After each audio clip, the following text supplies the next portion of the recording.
Olá, bom dia, boa tarde, boa noite. Estamos de volta mais uma vez aqui no podcast Falando de Direitos. Meu nome é Alexandre Bezerra, sou professor e advogado. Eu trago para vocês aqui semanalmente informações e notícias sobre direito tributário, direito administrativo e direito previdenciário. E o episódio de hoje, podcast Falando de Direitos, o episódio número 21, nós vamos falar sobre o PASEP, que é o Programa de Formação, o Programa Formador do patrimônio do servidor público. Bora lá? Antes de ir lá, não esqueça das nossas redes sociais, no YouTube é Falando de Direitos Podcast, no Spotify Falando de Direitos e no Instagram ARB_Advocacia. Passem lá no YouTube, se inscrevam no canal, deem um joinha, marquem o sininho no Spotify, passem a seguir o canal, dá lá a sua classificação, pode mandar mensagem. No Instagram, você pode comentar, mandar mensagem, como também pode ter acesso lá na bio ao nosso WhatsApp, o WhatsApp do escritório. Você pode mandar alguma dúvida que você tiver sobre esse assunto, sobre os demais assuntos que o escritório atua. Bora lá? Bom, PASEP. O programa PASEP, hoje em dia nós falamos PIS-PASEP, mas na época era PASEP, eram programas separados. Tinha o PIS, que era da iniciativa privada, e o PASEP do servidor público. O programa PASEP ele foi instituído pela Lei Complementar número 8 de 1970. Então, por intermédio dessa lei, ficou definido que os órgãos públicos, a administração pública em geral, federal, estadual, distrital e municipal, separariam, retirariam das suas receitas alguns percentuais. Esses percentuais formariam um patrimônio do servidor público, para que no momento em que, de acordo com as previsões existentes na legislação, eles pudessem sacar, ter uma provisão de fundos, quando da sua aposentadoria ou, né, a época antes da constituição do casamento, validez, inatividade para os militares e nessas hipóteses. Então, o ente o ente retirava um percentual das suas receitas e enviava ao Banco do Brasil, que era o responsável por ter as contas individualizadas dos servidores e fazer o rateio para essas contas. E essas contas, elas deveriam ser, eh, elas deveriam ser corrigidas e remuneradas. Então, os valores iam para lá e para a formação de um capital, né, é preciso que haja algum tipo de remuneração. Então, o Banco do Brasil fazia a gestão e administração desses recursos. Cada servidor tinha uma conta individualizada, ele não tinha acesso, né, não tinha acesso. O que aconteceu? Bom, antes, né, do que aconteceu, a Constituição Federal de 88, acabou essa destinação desses percentuais da receita para o programa do PASEP. Mas quem já tinha suas cotas, o garantido o direito de ter aquelas suas cotas remuneradas e a manutenção das hipóteses de saque, com exclusão apenas da questão do casamento. Quando o servidor público casava, ele fazia jus à retirada das cotas, mas isso foi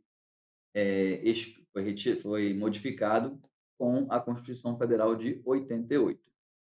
Então, aí a gente tem então, servidores públicos que entre 1970 e 1988 tinham o direito de ter saldo de cotas para a formação do patrimônio.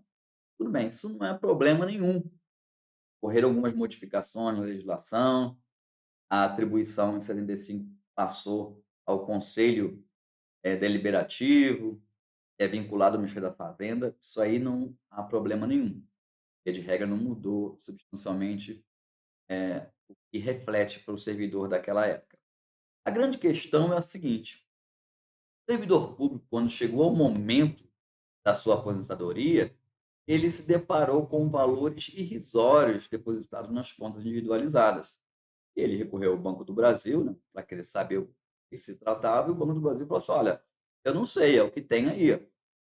E expedia um extrato analítico, e naquele extrato existiam ali alguns saques, alguns valores retirados dessas contas individualizadas, e não tinha sequer uma correção ou juros remuneratórios sobre aquele capital, sobre aquele depósito inicial. Isso ao longo de muitos anos. Então, o que aconteceu? Os servidores foram ao judiciário, ao poder judiciário. E o Banco do Brasil falava o seguinte, e eu não tenho culpa disso. O que foi enviado para mim está aí até hoje. A pessoa sacou e era isso que tem.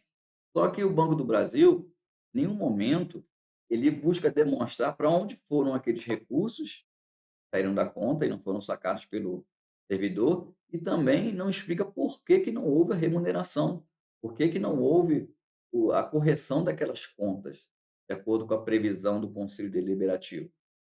E ele acreditava que ele não deveria estar no polo passivo, isso aí o servidor deveria resolver com o órgão de vinculação. Então, se o servidor fosse municipal, ele deveria resolver com o órgão municipal, que não repassou talvez os recursos. O que acontece? Se os recursos no extrato, os recursos formaram um capital, uma cota naquela conta individualizada do PASEP, então, de cara, a gente pode verificar se houve correção ou não, e se houve saída ou não de recursos.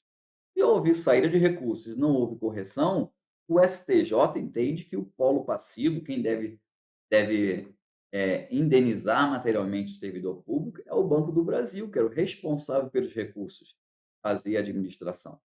Então, o Superior Tribunal de Justiça, ao julgar, um recurso especial que afetou, né, sobre o tema 1150, ele veio falar sobre 3 pontos e firmou a tese em 3 pontos.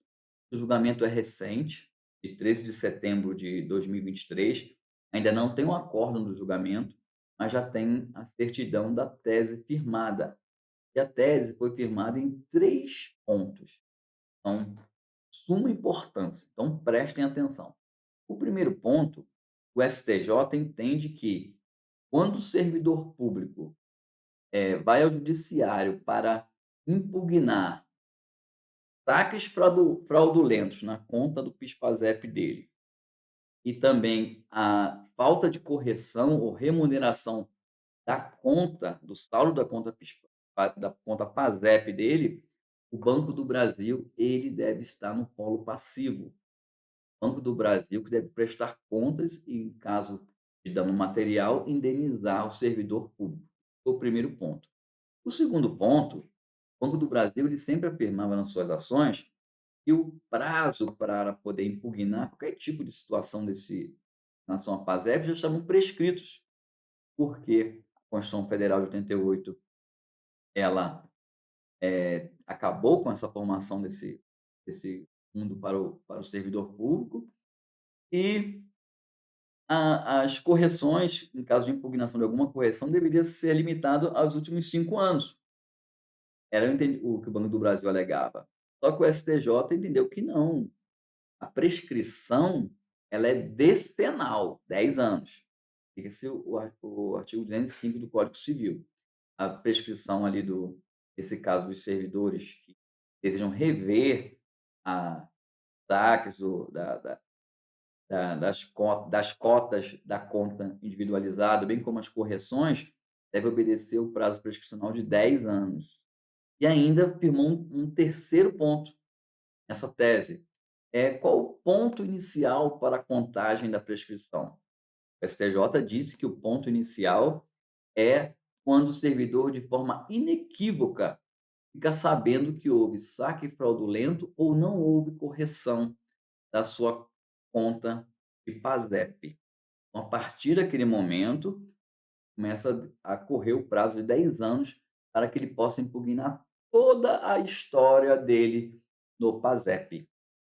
Então, se houve um saque em 1976, ele tomou ciência agora que houve esse saque através do extrato analítico e das microfichas entregues pelo Banco do Brasil, ele pode ir ao judiciário, tendo como polo passivo o Banco do Brasil e requerer a devolução desses valores, bem como uma correção por todo o período. Não houve ainda, como já disse, não houve, a publicação do acórdão, tem um acórdão, não se sabe se vai haver embargo de declaração, se vai haver futuramente um efeito modulação, né, situação desse tipo. Eu não acredito que tenha algum tipo de efeito em relação à aplicação dessa tese, mas pelo menos no âmbito, das ações judiciais, agora com o pronunciamento do STJ, acaba um grande problema de que era distribui a ação num lugar, distribui a ação em outro, e um declara a incompetência, outro também declara. Então ficava aí no Brasil, uma dificuldade muito grande, que enquanto alguns tribunais federais entendiam que a União tinha que fazer parte do polo passivo, outros não. Outros tribunais estaduais entendiam que era só o Banco do Brasil, outros que era o Banco do Brasil em relação aos saques fraudulentos, mas em relação à correção, em relação à remuneração das cotas, era o polo passivo, era o Conselho Deliberativo, ou seja, a Fazenda Pública da União. Então, com essa decisão, eu acho que acredito que dá uma amenizada nesse grande vácuo em relação a que tipo de entendimento deveria ter. É uma importante decisão, um julgamento do servidor público, do STJ julgou, né, que ele, tese, acaba favorecendo o servidor público, porque muitas ações foram iniciadas tendo como polo passivo o Banco do Brasil. Agora, eu estava analisando e a questão é a seguinte: imagine que ao verificar o extrato, analítico e também as microfichas, você identifique que num período não houve crédito de recursos, crédito de recursos do ente federativo para a respectiva conta individualizada. O Banco do Brasil alega que não o recebeu o recurso. E a União, no caso, o servidor público federal, alegue que enviou o recurso. Então, a União passa a ser interessada, a meu ver, nesse caso. Logo, se a União tem um interesse, ela vai fazer parte do polo passivo, e caso ela não tenha enviado, ela vai ter que ressarcir materialmente o servidor público, ela passa a ser ela é necessário que ela faça parte do polo passivo da ação, nesse ponto de não depósito, não envio dos valores. Logo, a União fazendo parte do polo, tendo interesse, a competência seria da Justiça Federal. Então, assim, pode haver vários desdobramentos de acordo com a situação prática, a situação do caso concreto do servidor público.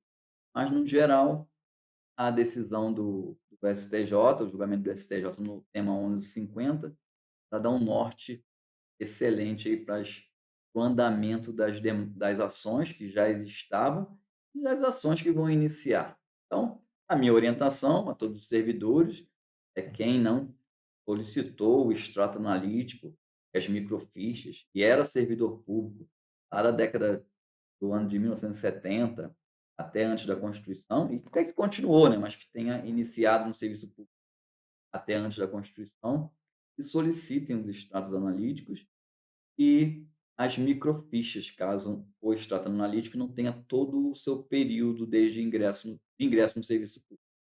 Aí, a partir daí, é possível fazer uma análise e um cálculo por meio de perícia contábil para saber se foram aplicados devidamente os valores, se os créditos existentes na conta no momento do saque eram corretos, se tiveram as correções e os juros remuneratórios previstos na lei. Se não, a demanda judicial deve ser iniciada para que o servidor público seja ressarcido materialmente. Em relação ao dano moral, eu não vejo com bons olhos um sucesso em relação à procedência do pedido de dano moral. A maior parte das sentenças, dos acordos, é pela improcedência do dano, a inexistência do dano moral nesses casos. Tá bom? Ficamos por aqui. Um excelente assunto. Se tiver mais dúvidas, procurem-nos nas redes sociais, que eu vou deixar novamente aqui, principalmente no Instagram. No Instagram tem o link lá na bio, o link do nosso WhatsApp, do nosso escritório. Manda lá, conta a tua situação, conta com a sua dúvida, quem sabe a gente possa te ajudar e assim você não fique com esse prejuízo aí que já está acumulado há mais de 30 anos. Grande abraço e até a semana que vem.